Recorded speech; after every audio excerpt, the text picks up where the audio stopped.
एक ऐसा नाम जिसे सुनकर दुनिया के सभी बॉलर्स के दिलों में खौफ पैदा हो जाता था। एक ऐसा बैट्समैन जिसने पेशेंस की जगह पावरफुल हिटिंग को अपना हथियार बनाया था, जो टेस्ट क्रिकेट में भी स्कोर को ओडीआईज़ की तरह ही रॉकेट की तरह उड़ा देता था। चाहे क्रिकेट का कोई भी फॉर्मेट हो, सहवाग का नाम पावरफुल हिटर्स की लिस्ट में सबसे ऊपर रखा जाता है। आपको जानकर हैरानी होगी, दुनिया भर के बॉलर्स को अपनी बैटिंग से कुचल देने वाले यही वीरेंद्र सहवाग अपने शुरुआती दौर में 2 साल से भी लंबा अरसा बीत जाने के बावजूद भी एक-एक रन के लिए तरस रहे थे। आखिरकार वह एक मैच आया जिसमें टीम इंडिया के एक शाइनिंग स्टार का जन्म हुआ था। नाम था वीरेंद्र सहवाग। यह वह दौर था जब इंडियन टीम पूरी तरह से सचिन तेंदुलकर के ऊपर डिपेंड रहती थी और उनके बिना तो जीत हासिल करना एक सपने की तरह होता था। लेकिन 2001 में श्रीलंका कोका कोला कप में तेंदुलकर के जैसी ही कटकाठी वाले सहवाग ने वह तूफान ला दिया था जिसमें कीवीज टीम पूरी तरह उड़ गई थी। उन्होंने उस ट्राई सीरीज की सबसे फिसड्डी टीम इंडिया को ट्रॉफी के दावेदारों में से एक बना दिया था। सहवाग रातों रात स्टार बन गए थे, लेकिन इस ताबड़तोड़ इनिंग के बावजूद भी नेशनल सिलेक्शन कमेटी ने उनके साथ नाइंसाफी की थी जब उन्होंने श्रीलंका के खिलाफ इसी टूर पर खेली जाने वाली टेस्ट सीरीज में जगह नहीं दी थी। आज की इस वीडियो में हम सहवाग की उसी इनिंग के बारे में बात करेंगे। तो चलिए दोस्तों, आज कुछ नया जान लेते हैं। 2001 में श्रीलंका में खेली गई कोका कोला सीरीज का आखिरी लीग मैच टीम इंडिया के लिए करो या मरो की सिचुएशन वाला था।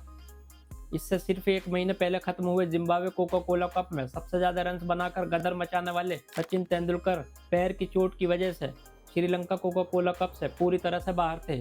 भारत इस ट्राई सीरीज में लगातार 3 मैच हारकर सबसे पीछे चल रहा था, लेकिन उसने अगले दोनों मैचों में श्रीलंका को हराकर अपने फाइनल खेलने की उम्मीद बनाए रखी थी। लेकिन टीम इंडिया की सबसे ज़्यादा परेशानी मेजबान श्रीलंका नहीं बल्कि न्यूजीलैंड थी। इस आखिरी लीग मैच तक खेले गए दोनों ओडीआई मैच में न्यूजीलैंड टीम ने बाजी मारी थी और टीम इंडिया के कैप्टन सौरव गांगुली की इससे भी ज़्यादा एक परेशानी थी। वह थी इंडियन टीम की ओपनिंग जोड़ी। तेंदुलकर के टीम में नहीं होने की वजह से उमेश खुरेशिया, युवराज सिंह, सौरव गांगुली और वीरेंद्र सहवाग पर हर मैच में बार बार प्रयोग किए गए थे, लेकिन यह सभी बेकार साबित हुए थे।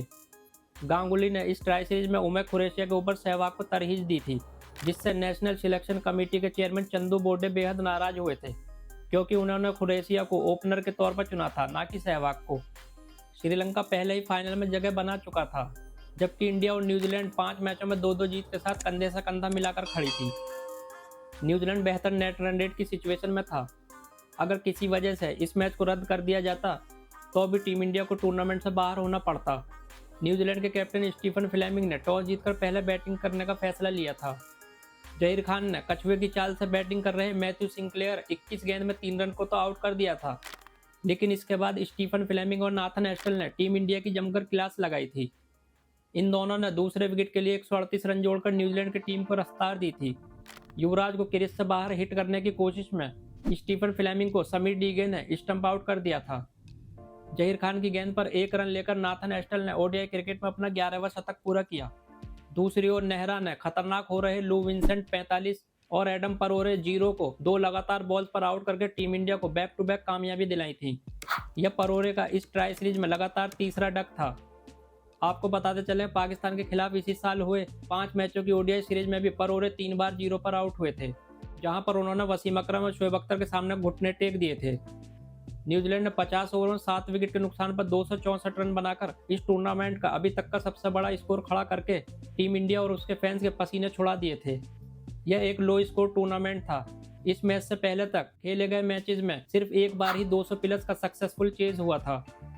टीम इंडिया के लिए एक बार फिर से वीरेंद्र सहवाग और सौरव गांगुली ओपनिंग के लिए आए थे। ये दोनों ही बैट्समैन अपने पिछले मैच में चमिंडावास के सामने अपना खाता भी नहीं खोल पाए थे। वैसे पिछले मैच में गांगुली थोड़े लकी साबित भी हुए थे, जब मैच रेफरी कैमी स्मिथ ने उन पर रहमदिली दिखाई थी। श्रीलंका के खिलाफ खेले गए पिछले ओडीआई मैच में गांगुली ने रसेन आर्नल्ड के खिलाफ कोर्ट बिहाइंड की एक जोरदार अपील की थी, जिसको एम्पायर गामिनी सिल्वा ने ठुकरा दिया था। इसके ठीक अगली ही गेंद पर गांगुली ने आर्नल्ड को एलबीडब्ल्यू आउट कर दिया था, जिसके बाद उन्होंने श्रीलंकन बैट्समैन के साथ बदजुबानी की थी। इस मैच पर बारीकी से नजर रख रहे वेस्टइंडीज के केमी स्मिथ ने मैच के तुरंत बाद इंडियन कैप्टन, दोनों एम्पायर्स, नॉन स्ट्राइकर महिला जयवर्धने और रसेन आर्नल्ड को अपने ऑफिस बुलाकर एक लंबी बातचीत की थी। इस बातचीत के दौरान गांगुली दोषी साबित हुए थे। मैच रेफरी ने गांगुली से कहा, एक कैप्टन की जिम्मेदारी होती है कि टीम खेल भावना के दायरे में खेले। लेकिन जब कैप्टन ही इस तरह की हरकत करेगा तो वह अपनी टीम को खेल भावना का पाठ कैसे पढ़ा सकता है। मैच रेफरी ने गांगुली पर रहमदिली दिखाते हुए सिर्फ 75% मैच फीस काट कर छोड़ दिया था। यह इस सीरीज में लगातार दूसरा ऐसा मौका था जब मैच रेफरी ने गांगुली को सजा दी थी। इस सीरीज के 5वें ओडीआई मैच में कीवी पेसर काइल मिल्स की गेंद पर एलबीडब्ल्यू आउट दिए जाने के बाद इंडियन कैप्टन गांगुली ने अपना बैट हवा में उछाल दिया था और वह आउट नहीं है, इसीलिए उन्होंने नहीं की पोजीशन में अपनी गर्दन हिलाई थी। एम्पायर के फैसले का सम्मान नहीं करने की वजह से मैच रेफरी कैमी स्मिथ ने गांगुली पर उस वक्त एक मैच का बैन लगाया था, लेकिन इन्हीं मैच रेफरी ने आर्नल्ड वाले केस में गांगुली पर थोड़ी रहमदिली दिखाई थी, वरना इंडियन टीम के 2 लगातार खेले गए मैच में बदजुबानी करने की वजह से उनको एक बड़ी सजा दी जा सकती थी। गांगुली और सहवाग ने संभलकर खेलते हुए टीम इंडिया को 5 ओवर में 19 रन की एक धीमी शुरुआत दी थी। इनिंग के 6ठे ओवर में मिल्स को 4 चौके ठोककर सहवाग ने रफ्तार पकड़ी थी। इसके ठीक अगले ओवर में टफी को फाइन लेग बाउंड्री पर चौका जड़कर सहवाग ने टीम इंडिया की 50 पूरी की थी। इसमें 44 रन तो अकेले सहवाग के बैट से निकले थे। इस मैच में अभी तक कसी हुई गेंदबाजी कर रहे डेरल टफी 5 ओवर में 15 रन को सहवाग ने एक ही ओवर में 4 चौके और एक छक्का ठोककर उनके बॉलिंग एनालिसिस को बिगाड़ दिया था। इसी ओवर में सहवाग ने 29 गेंद पर अपनी हाफ सेंचुरी पूरी की थी। एक और सहवाग अपनी ताबड़तोड़ इनिंग से टीम को फाइनल में पहुंचाने की जद्दोजहद में लगे थे, तो वहीं दूसरी ओर मुंबई में चीफ सेलेक्टर चंदू बोर्डे की अगुवाई में श्रीलंका के खिलाफ इसी टूर में खेली जाने वाली टेस्ट सीरीज के लिए टीम चुनी गई थी, जिसमें सहवाग को 16 प्लेयर्स की टीम में भी जगह नहीं मिल पाई थी। दूसरी ओर इन सब बातों से अनजान सहवाग न्यूजीलैंड के बॉलर्स का कत्लेआम कर रहे थे। जब टीम इंडिया का स्कोर 15 ओवर की समाप्ति के बाद 101 रन था, उसमें से 80 रन तो ताबड़तोड़ सहवाग के बैट से निकले थे। 23वें ओवर की लास्ट गेंद को पॉइंट पर धकेलकर सहवाग ने 69 गेंद में मोहम्मद अजरुद्दीन 62 गेंद के बाद इंडियन बैट्समैन का सबसे तेज शतक लगाया था। सहवाग इस दौरान थोड़े लकी भी साबित हुए थे, जब विटोरी की गेंद पर एडम परोरे एक आसान स्टंपिंग नहीं कर पाए थे। उस वक्त नजफगढ़ का यह नवाब 96 रन पर खेल रहा था। अपना शतक पूरा करने के ठीक अगली ही गेंद पर सहवाग क्रेग मैकमिलन की गेंद को अपने विकेट्स में खींच लाए थे। सहवाग ने 70 गेंद में शानदार 100 रन की इनिंग खेली थी।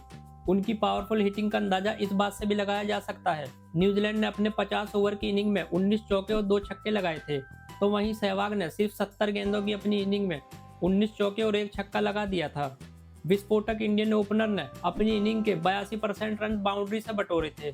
उस वक्त तक वर्ल्ड रिकॉर्ड पाकिस्तान के शाहिद अफरीदी के नाम था, जब उन्होंने श्रीलंका के खिलाफ नैरोबी में खेली गई अपनी 40 गेंद में 102 रन की इनिंग के दौरान 90 रन बाउंड्री के जरिए बटोरे थे।